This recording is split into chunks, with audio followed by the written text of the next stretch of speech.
Meus queridos irmãos e irmãs, hoje celebramos a memória de São Sebastião, que está tão ligado à história do nosso país, Brasil, e aos vários corpos de segurança, como Exército e Polícia Militar.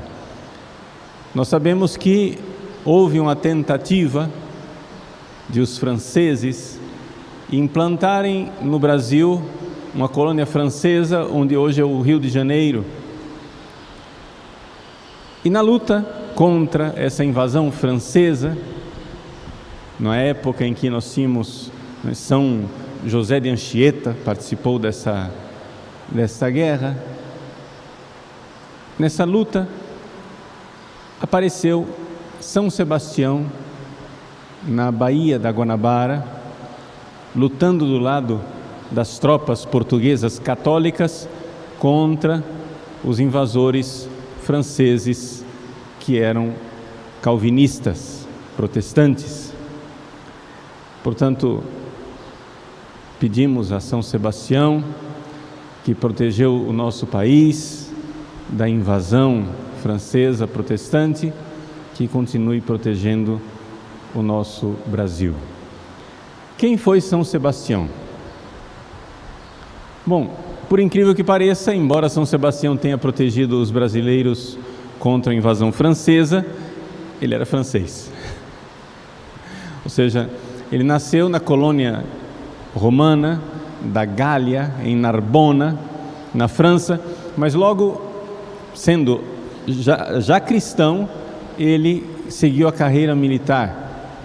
E foi uma carreira tão prestigiosa, tão ascendente, tão grandiosa, que ele conseguiu entrar no corpo de elite, ou seja, na guarda de elite do imperador romano. E ali, fazendo parte da guarda pretoriana, ele exercia a sua caridade, o seu amor para com os cristãos. Por quê? Porque Diocleciano, que era o imperador da época, não havia ainda começado a sua grande perseguição. Diocleciano foi o imperador que fez a mais sangrenta perseguição de toda a história do Império Romano. Foram milhares e milhares de cristãos mortos, e Diocleciano não havia ainda começado essa grande perseguição, mas já tinha começado a expurgar, a limpar a sua corte e o exército da influência de cristãos. Ou seja, antes de começar a grande perseguição, Diocleciano começou a limpeza em casa, porque ele sabia que o cristianismo estava fazendo um grande sucesso também dentro do seu exército e dentro da corte imperial. E ele tinha lá esse seu guarda, esse seu soldado oficial, Sebastião, que era de sua inteira confiança. E São Sebastião, então, por isso, podia dar uma atenção para os prisioneiros cristãos. Ou seja, quando algum cristão nobre da corte do imperador, de classe senatorial, era aprisionado, São Sebastião então podia estar ali ao lado, dar atenção, fortalecê-los na fé, a tal ponto que foram aprisionados 2 irmãos importantes, e o pai desses 2 irmãos cristãos pediu ao imperador um prazo, que desse a ele 30 dias, que na prisão ele iria convencer os seus filhos a apostatarem da fé cristã e voltarem para a religião pagã romana. São Sebastião, sabendo disso, fortaleceu na fé os 2 irmãos, dizendo que seria para eles uma grande graça, uma grande glória morrerem ambos por amor a Jesus, testemunhando a sua fé E no meio desse processo de fortalecimento da fé dos dois irmãos, né, nesse cabo de guerra em que o pai de um lado tentava convencê-los a apostatar e do outro lado São Sebastião confirmava os dois na fé, São Sebastião também, como um santo prodigioso, começou a causar a conversão de outras pessoas ao redor, de parentes que vinham visitar para tentar convencer, e todo mundo saía de lá depois convencido do contrário, tornaram-se todos cristãos, inclusive operando milagres. São Sebastião fez curas, etc. Então imaginemos esse soldado da guarda pretoriana, está ali exercendo a sua função de soldado, mas sem que o imperador soubesse, pregando o evangelho, convertendo as pessoas, de tal forma que o próprio pai dos dois condenados se converteu, mulher, amigos, ou seja, os próprios acusadores começaram a se converter. Diante de tantas conversões, é claro, não dá para esconder uma cidade construída em cima da montanha. E São Sebastião luminoso foi descoberto pelo imperador. E o imperador Diocleciano, então, enraivecido, enfurecido com essa atitude, chamou Sebastião e disse: eu confiei em ti e tu me traíste na minha própria casa. E mandou matar São Sebastião. Ele foi, como nós conhecemos a imagem de São Sebastião, ele foi atado a uma estaca, e então os próprios soldados que ele tinha comandado, desferiram flechadas contra ele, e eram tantas flechas que o atingiram, que o cronista narra dizendo que São Sebastião parecia um porco-espinho, um ouriço, ou seja, não se reconhecia mais o corpo, era um ouriço, só se viam as flechas. Mas milagrosamente São Sebastião não morreu assim. Ou seja, a gente tem a imagem de São Sebastião com as flechas, mas ele não morreu com aquelas flechas.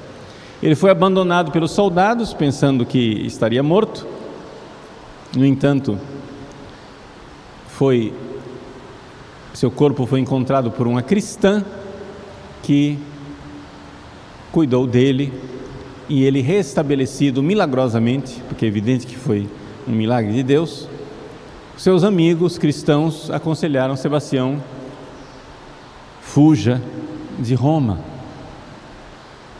Mas São Sebastião foi inspirado por Deus a fazer um último ato de suprema caridade, de querer converter o imperador. Ele pensava que se o imperador o visse restabelecido e curado, iria crer em Jesus. Diante do milagre de que Sebastião não morreu com aquelas flechadas, Sebastião pensava em converter aquele que o havia mandado matar. Aqui São Sebastião vive ao extremo, no fundo, a palavra de Jesus: amai vossos inimigos. Nós não podemos desejar coisa melhor para os nossos inimigos do que a conversão deles, desejar-lhes o céu, querer o céu para todos.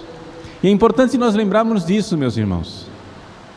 O céu é uma realidade que, se nós, que estamos em estado de graça, que estamos com a misericórdia de Deus, destinados para o céu é uma riqueza, é um tesouro tão grande e tão especial, que se nós desejarmos que alguém perca o céu, somos nós quem perdemos. Se você desejar que uma pessoa vá para o inferno, é você quem perde o céu e vai para o inferno. Nós precisamos desejar o céu para todos. Esse é o verdadeiro amor dos inimigos.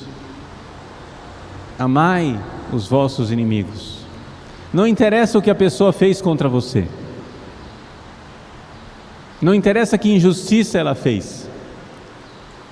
Vejam a grande injustiça do imperador Diocleciano. Carnífice de tantos cristãos.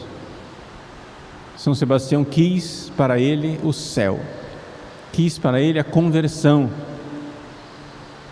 quis para ele o que ele podia desejar de melhor. Não tem nada melhor que nós possamos desejar para uma pessoa: o céu. O céu. Então São Sebastião foi lá e se apresentou diante de Diocleciano, na esperança de que ele se convertesse, testemunhando a sua fé em Jesus Cristo, que ele estava lá vivo e salvo por Jesus, nosso Senhor. Miseravelmente o imperador, com uma crueldade típica de quem está possuído pelo demônio, não se converteu. Mandou flagelar São Sebastião. Nós que assistimos aquele filme da Paixão de Cristo, feito pelo Mel Gibson, sabemos o que é flagelar. Diocleciano mandou flagelar São Sebastião até a morte. E então, flagelado até a morte, dessa vez ele morreu, foi flagelado lá no Palatino mesmo. Em Roma tem é a cidade das 7 colinas, não é? Uma das colinas é o Palatino, onde começou a cidade de Roma mesmo, e é daí que vem a nossa palavra palácio, que lá era uma morada dos imperadores. Então lá no Palatino mesmo, perto do templo que foi erigido por Heliogábalo, São Sebastião foi flagelado e depois jogado ali perto num esgoto famoso, mais antigo esgoto de Roma, maior, a chamada Cloaca Máxima. Foi jogado no esgoto o seu corpo e despejado pelo esgoto no rio Tibre.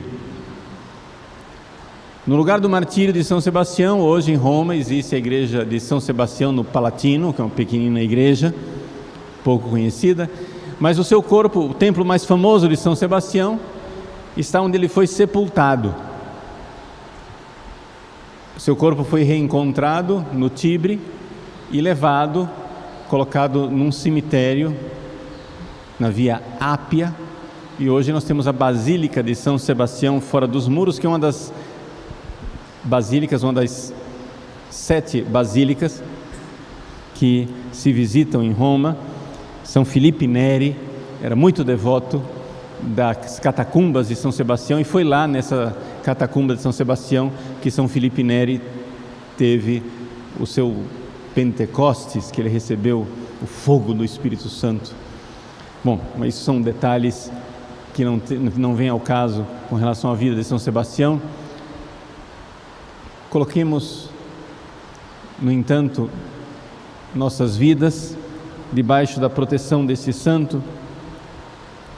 São Sebastião, que amou os inimigos e desejou o céu para eles, quis e quer lá do céu ajudar o nosso país a cumprir a sua missão de fazer com que todos cheguem ao céu. Por isso precisamos lutar para que o Brasil permaneça católico, porque como é que a gente vai chegar ao céu sem os sacramentos?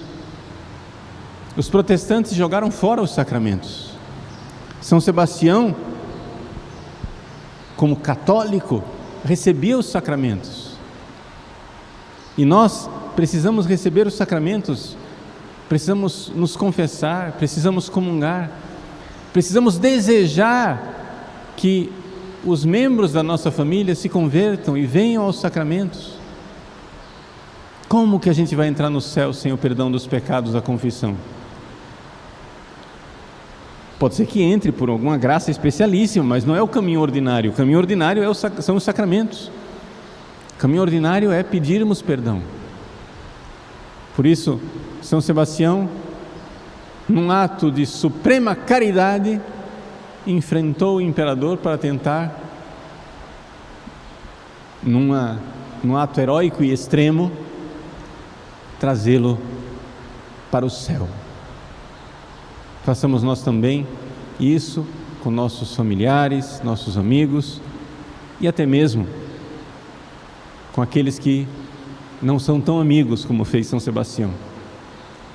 Peçamos o céu para todos, para que também nós possamos um dia ali entrar.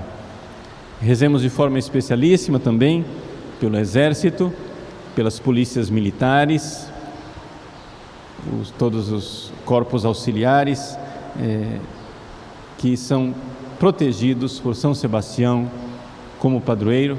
Também aqui na nossa arquidiocese, 2 paróquias são dedicadas a esse grande santo, São Sebastião, a paróquia de São Sebastião aqui na Várzea Grande e a paróquia de São Sebastião de Nobres. Rezemos por essas paróquias, pelos fiéis, por todos aqueles que se confiam à proteção do glorioso São Sebastião.